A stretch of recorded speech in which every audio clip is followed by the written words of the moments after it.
वेद और सरू की प्रेम कहानी उस मोड़ पर आ चुकी है जहां भावनाओं की गहराई, वादों का बोझ, पारिवारिक प्रतिष्ठा और सामाजिक दबाव मिलकर एक ऐसी उलझन खड़ी कर चुके हैं जिससे निकलना दोनों के लिए आसान नहीं रहा।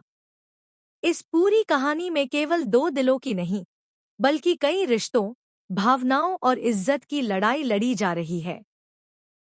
एक तरफ जहां वेद अपनी मां तारा की दी हुई कसम को निभाने के लिए खुद को कुर्बान करने को तैयार है, वहीं वह दिल ही दिल में सरू के लौट आने की उम्मीद पाले बैठा है। शादी के मंडप में बैठा वेद बाहर से जितना शांत दिखाई दे रहा है, अंदर ही अंदर उतना ही टूट चुका है। अधूरी मोहब्बत की शुरुआत इस कहानी की शुरुआत हुई वेद और सरू की मुलाकात से। दोनों के बीच शुरुआत में ही एक खास कनेक्शन बन गया था। धीरे धीरे दोस्ती का यह रिश्ता मोहब्बत में तब्दील हो गया। वेद को सरू से प्यार हो गया और यह प्यार इतना गहरा था कि वो उसकी खुशी के लिए किसी भी हद तक जा सकता था।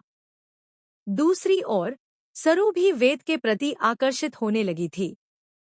उसे वेद की सच्चाई, उसकी मासूमियत और नीयत से प्यार हो गया था। वह भी इस रिश्ते को लेकर सीरियस हो गई थी।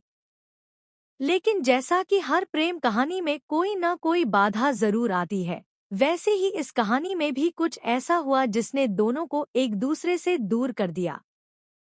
परिस्थितियां ऐसी बनी कि सरू ने वेद से रिश्ता तोड़ दिया।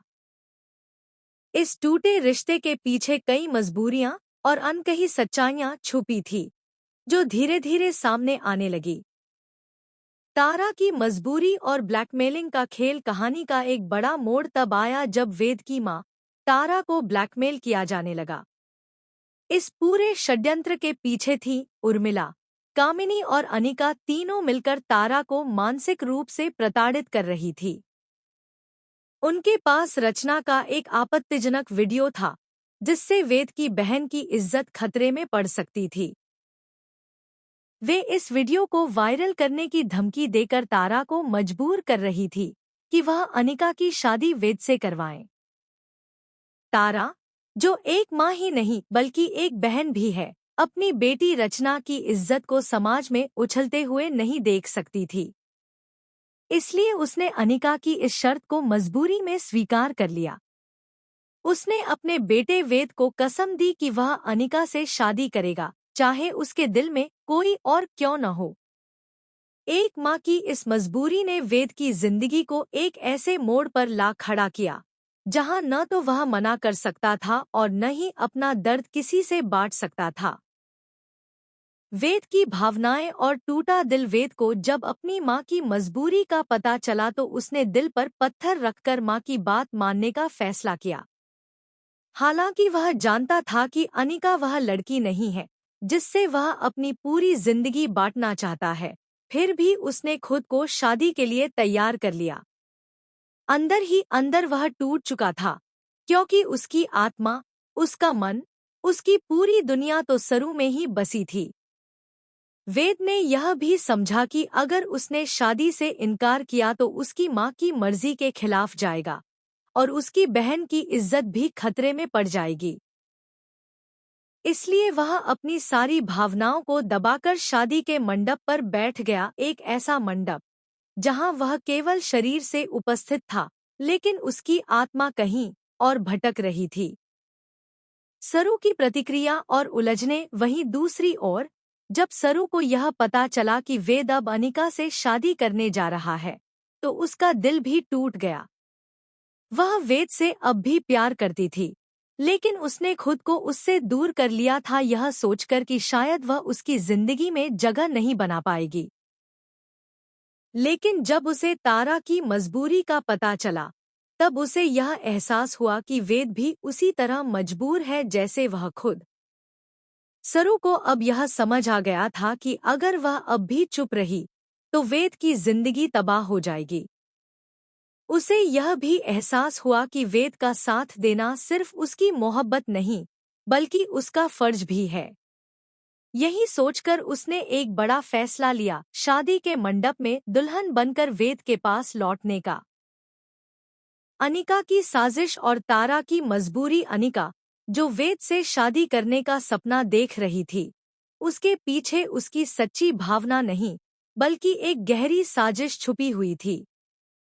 वह वेद को सिर्फ इसलिए चाहती थी क्योंकि वह तारा का बेटा था, संपत्ति, सम्मान और शोहरत का उत्तराधिकारी।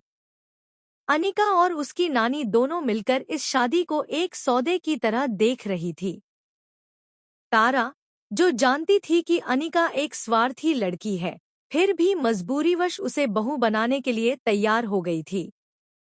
वह जानती थी कि अगर उसने मना किया तो रचना की इज्जत नीलाम हो जाएगी। ऐसे में वह सिर्फ एक मां नहीं, एक विवश बहन बनकर बेटे की खुशियों की बलि दे रही थी। मंडप का दृश्य और वेद का अंतर्मन। शादी का मंडप सजा हुआ था। वेद दूल्हे के रूप में बैठा था, लेकिन उसका चेहरा भावशून्य था। उसके मन में सिर्फ एक ही उम्मीद थी, शायद सरू आएगी, शायद वह उसे रोकेगी, शायद कोई चमत्कार होगा जो उसे अनिका से बचा लेगा। उसकी आंखों में एक अजीब सी बेचैनी थी, एक ऐसा इंतजार जो शायद उसे किसी चमत्कार की ओर देखता छोड़ चुका था। उसका मन बार बार सरू को याद कर रहा था, उनकी हंसी, बातचीत, साथ बिताए लम्हे और अधूरी रह गई मोहब्बत। सरू की वापसी, एक नायिका का प्रवेश। फाइनली, जैसे ही शादी की रस्में शुरू होती हैं, दरवाजे पर सरू की एंट्री होती है। वह दुल्हन के लिबास में सजी हुई होती है। पूरा माहौल सन्न रह जाता है। वेद की आंखों में चमक लौट आती है और तारा भी एक क्षण के लिए चौंक जाती है। सरू किसी से कुछ कहे बिना वेद के पास जाती है और उसे बताती है कि वह जानती है सब कुछ, तारा की मजबूरी, वेद की कुर्बानी और अनिका की साजिश। वह वेद से शादी करना चाहती है, न केवल प्यार के लिए, बल्कि सच्चाई, निष्ठा और सम्मान के लिए।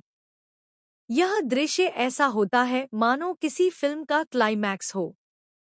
सरू के इस फैसले ने न केवल वेद की जिंदगी बदल दी, बल्कि तारा को भी झकझोर कर रख दिया।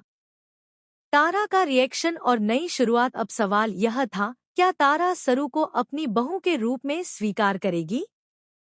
क्या वह इस कदम से खुश होगी या उसे और भी ज्यादा नफरत होगी इस बात से कि सरू ने अनिका की जगह ले ली?